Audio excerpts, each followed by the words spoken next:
Teppo is coming from a big bird called PayPal. And I've never been working in a huge company.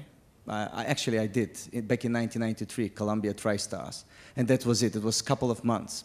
And then I did everything, you know, from the scratch. I'm that kind of a person. I push, and then I got something new. So how is it to work, if this is a talent pool for you, how is it, entrepreneurs, to work for a big company like PayPal? It's of course awesome, right? So I've actually been on the other side as a startup entrepreneur quite a few times. So the difference of being in a big company is that, especially if you're a sponsor like we are, you can present whatever over here, and you're not going to have Mike bitching afterwards. Put the cross. Okay, so why would you want to work with a big company? One, of course, is selling to a big company. That's typical. That's what many small companies need to do. But this is more about how do you partner with a bigger company. So as I have 2 minutes and 47 seconds left, somehow the clock works very differently with me than the other guys. Okay, there we go. So I'll go very quickly through where do we come to us. You can integrate your products, and that's why we have the developer team that's here helping you to do that. That says startup program, I think, on the right-hand corner. It's as bad for you as it is for me. And I'll say a little bit more about that. You can have a commercial partnership and basically use our distribution, or of course there's always the possibility of being acquired by a bigger company. So in the developer side, in the getting integrated, so you've got APIs, you've got SDKs, that should help you get going. And in identity, we consider ourselves as the commerce identity. So if you have customers who use PayPal, they remember PayPal passwords, you can use that for your own sites, and in that way get access simpler, and also get some data about the customers that you otherwise would not get. Just a couple of words of our startup program. This is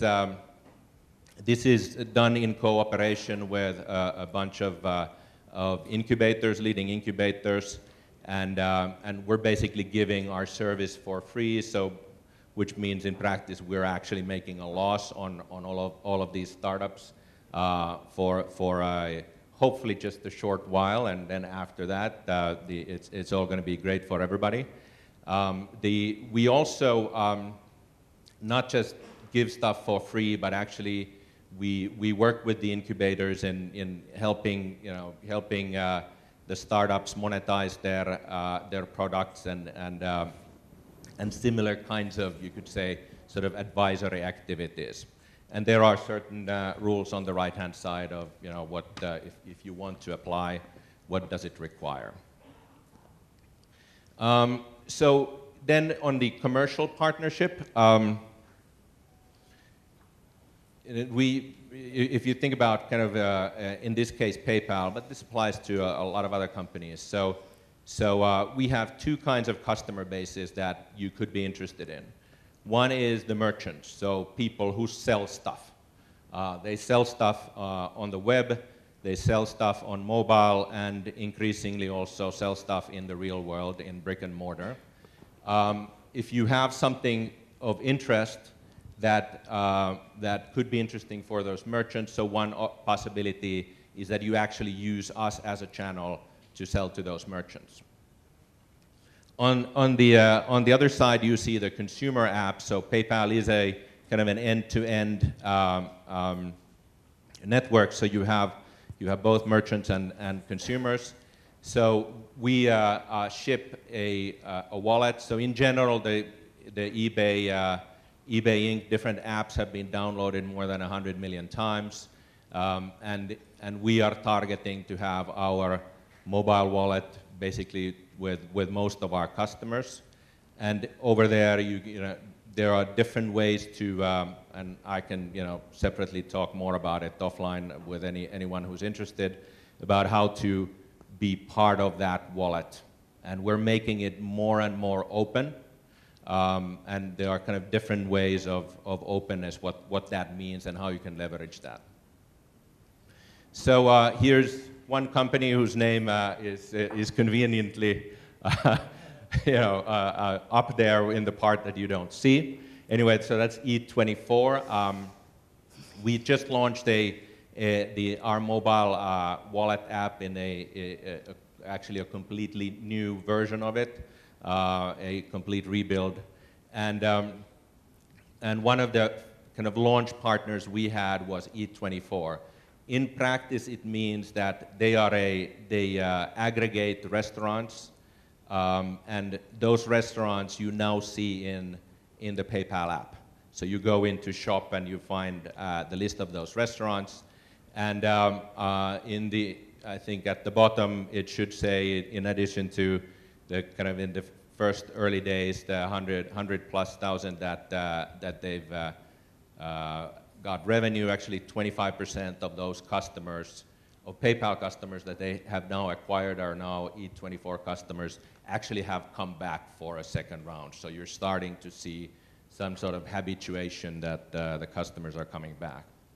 So, so I asked one of our colleagues in our M&A team to go and ask the people that were in those companies that we acquired, and ask them that, so now that you have lived through the acquisition and you are now part of PayPal, so what would you say to a startup if they asked you, does it make sense to be acquired, and in under what circumstances?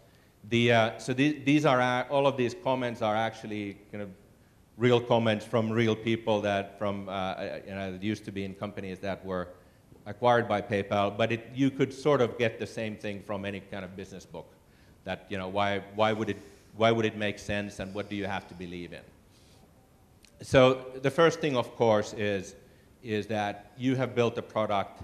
You want to access that other companies, bigger companies' distribution and be the primary service in that area. So that's kind of you can get to scale in multiple different ways, and that's one of the benefits. And of course, for many entrepreneurs, that's one of the dreams, is to see hundreds of millions of people out there using something that you have built. The other, of course, is, okay, so there's money on the table, take it. That may be the right choice in different situations. That's always your call. But you do have to, it's going to be tough for you working in the acquiring company if all you built was was something that actually then didn't scale. Typically in an acquisition, you're married to the company for multiple years afterwards. So so hopefully you also believe that it's not just a one-time cashing out. Streamlining processes and being able to focus more. Many early stage companies especially are rather product and technology focused. You don't necessarily want to build all your HR and finance and all kinds of other functions that you need as a bigger company. So now if you're part of a bigger company, you can basically get them from your acquirer. Now, those are all good things. So what do you have to then believe for it to feel good even several years after the acquisition? There has to be something like a joint vision, that you believe in the same thing as the acquirer, that you believe that there is a market for your product, you believe in how you go to market, and another, from a little bit different angle, is that there's a fit. So if you don't see an interesting role for yourself, again, it might be rather painful to just hang around there and what is it? What is VIP short for vesting in peace? So you don't want to get into that into that stage. So you do have to feel like, you know, most entrepreneurs are rather passionate about what they do. So you have to feel that there's a fit for you personally as well, not just for your business. And then you have to understand that there are some big company limitations. Sometimes, for example, for a decision to be made, there are several people who have to agree, which may take longer than what you're used to. I see that in our company because we have half of our basically top management came through acquisitions. And you have lots of people who have led other companies which were much smaller, and they're used to doing a decision in the morning and assuming that by the afternoon it's being executed. And it's not always like that in a company with thousands or tens of thousands of people. So those are basically things to think about. And that's it. Thank you.